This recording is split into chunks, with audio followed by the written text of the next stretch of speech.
मंगल मूर्ति मारुति नंदन सकल मंगल मूले निकंदन मंगल मूर्ति मारुति नंदन सकल। गाइए गाइए गाइए।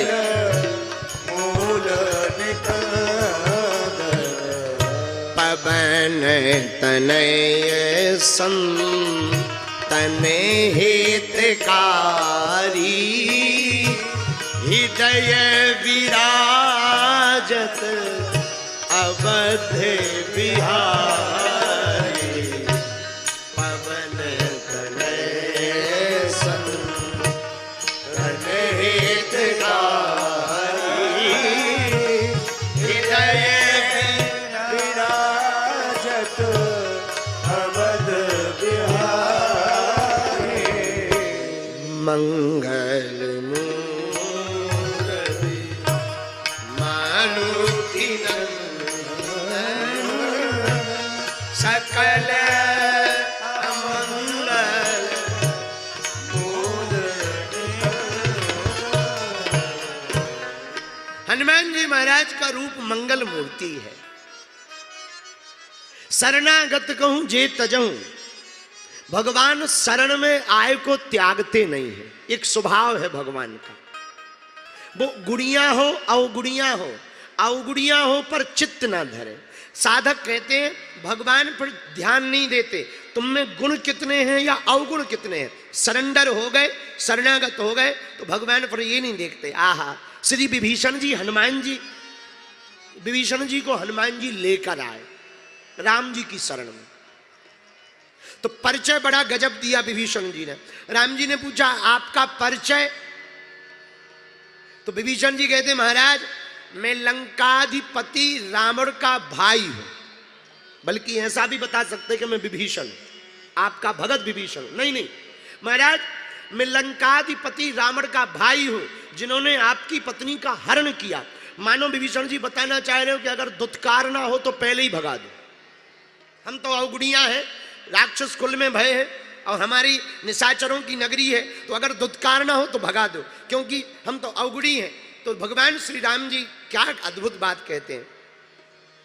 राम सत्य संकल्प प्रभु सभा काल बस तोर, और मैं रघुवीर शरण अब जाहूं देहि जनी खो। कोई शरण आ गया हो, अब हम त्यागते नहीं है। तुम बने रहो रावण के भाई, पर एक बात बोले, बोले हाँ आज से तुम रावण के भाई नहीं, आज से तुम राम के दास हो। ये भगवान का स्वभाव।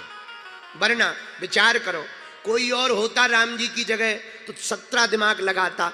रावण का भाई है, कहीं युद्ध हराने तो नहीं आया, बाद में दोनों भाई आपस में ना मिल जाएं, हमारी पूरी सेना मरवा देवें, पूरी प्राइवेसी लीक कर देवें, कहीं युद्ध ना हार जाएं। पर धन्य धन्य है राम जी। राम जी से कहा भी किसने? जामवंत जी ने।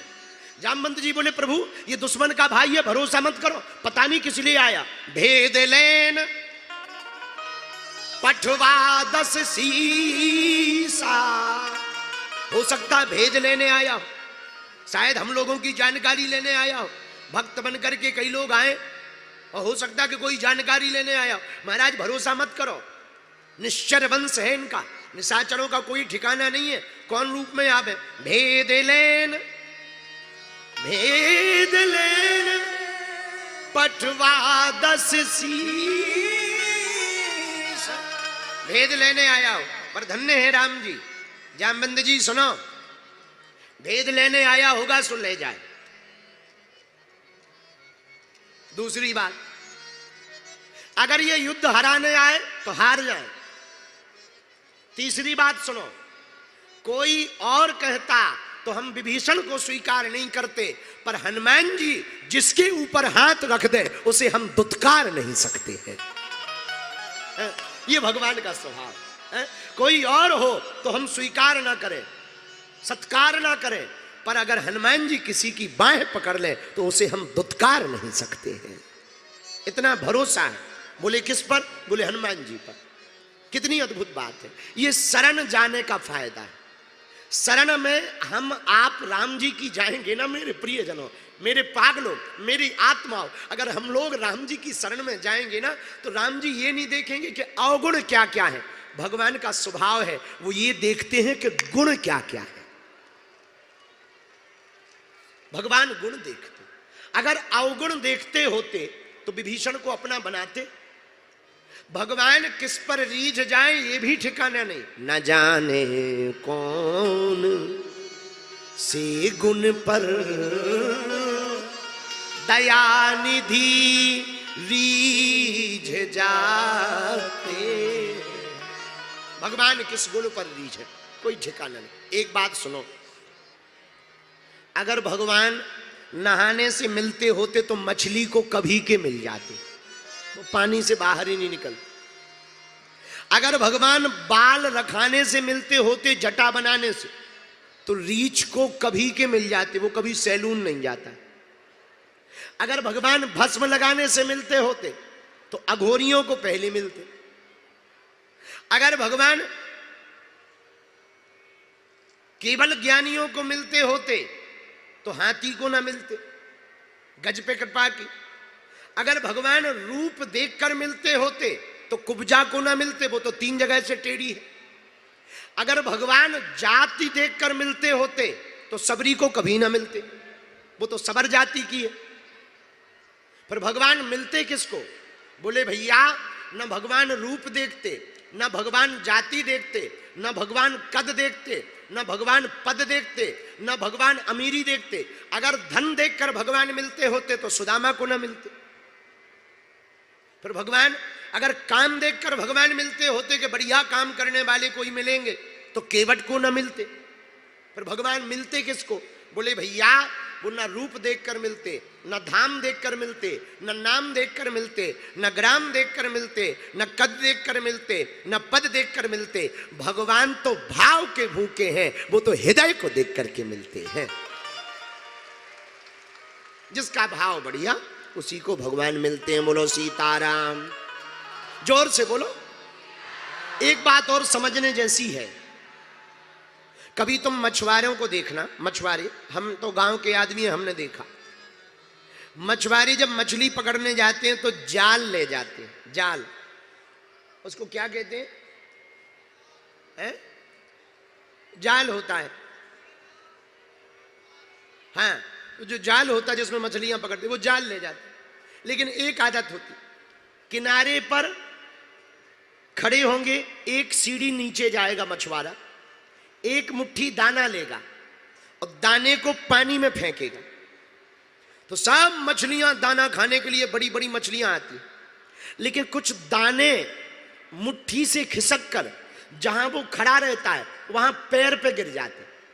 तो बड़ी बड़ी मछलियां तो बीच में दाना खाती, पर बेचारी छोटी छोटी मछलियां मछुआरे के चरणों के पास, पैरों के पास आकर के खाने लगती। और तुम कभी गौर करना, मछुआरा जब जाल डालता है तो बड़ी बड़ी मछलियां तो फंस जाती हैं, पर छोटी छोटी छूट जाती हैं। जो चरण के पास आ जाती हैं वो बच जाती हैं, जो बीच में रहती हैं वो फंस जाती हैं।